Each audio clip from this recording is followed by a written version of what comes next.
tip number 1 is whenever you're measuring dry ingredients, you want to measure them over a piece of parchment paper. Dry measures are not the same thing as wet measures. Wet measures have a spout because you put liquids in them. And they are actually larger than the measurement that's marked on the side because it's liquid and it's going to slosh around, correct? Correct. So today we're actually going to level our flour. Yeah, good, right? So I like to do it over a piece of parchment paper. So then you just level it right over your parchment paper. That way we have a really precise measurement here, and then all of your leftover flour, it didn't get on your countertop, and we're not going to throw it away. We're just going to put it right back into our flour container. Isn't that fun?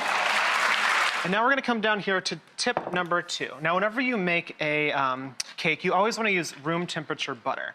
If you use cold butter, you're going to have a really lumpy batter, and that's what causes those like bubbles in cake batter. But whoever has room temperature butter sitting around. I never do. I always My mom does. I think that it's a generation thing, perhaps. Yeah. When my mom was a girl, they always kept butter in a dish with a cover on the breakfast table. Oh, yeah. And so they really did always have room temperature butter some butter in the freezer. So if you need room temperature butter to make a cake, you can either do tip number 2, or you can go to Rachel's mom's house and grab some room temperature butter. Whichever one's faster for you.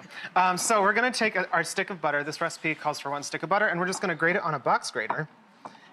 And that way, our butter will come to room temperature really fast, right? I already did this one over here, and you can tell it's already so soft. It's beautiful, yeah. And literally, we just did this right during the break, and it's room temperature. Yeah. Our next tip is whenever you make a cake, you also want room temperature eggs.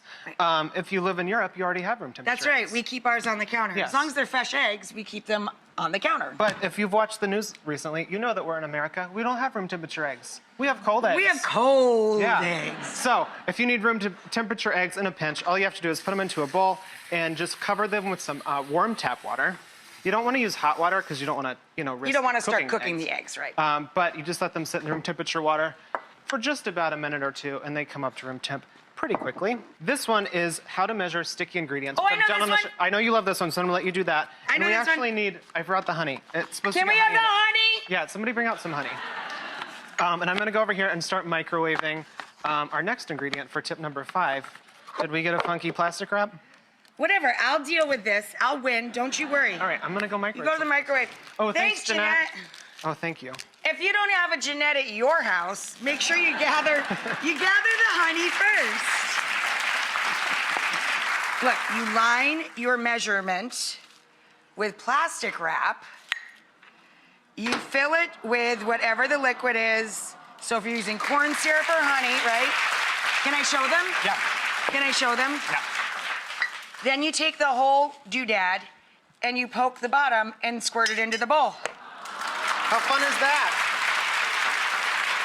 Isn't that fun? Ta-da! Tip number 5 is how to measure another sticky ingredient, peanut butter. I hate measuring peanut butter because you can never dig it all the way out, and then you're digging all around the jar and you're trying to stuff it into your measuring cup. Wait, you need it, don't you need it? No, what we're gonna do, I microwaved it. Oh. So then all you do is pour it like a liquid. Oh. Look at that. Perfect, precise measurement. And then you pour it right into there. And there you go. Oh. I know, right? And then you can just dip some carrot sticks in that and have it for a snack.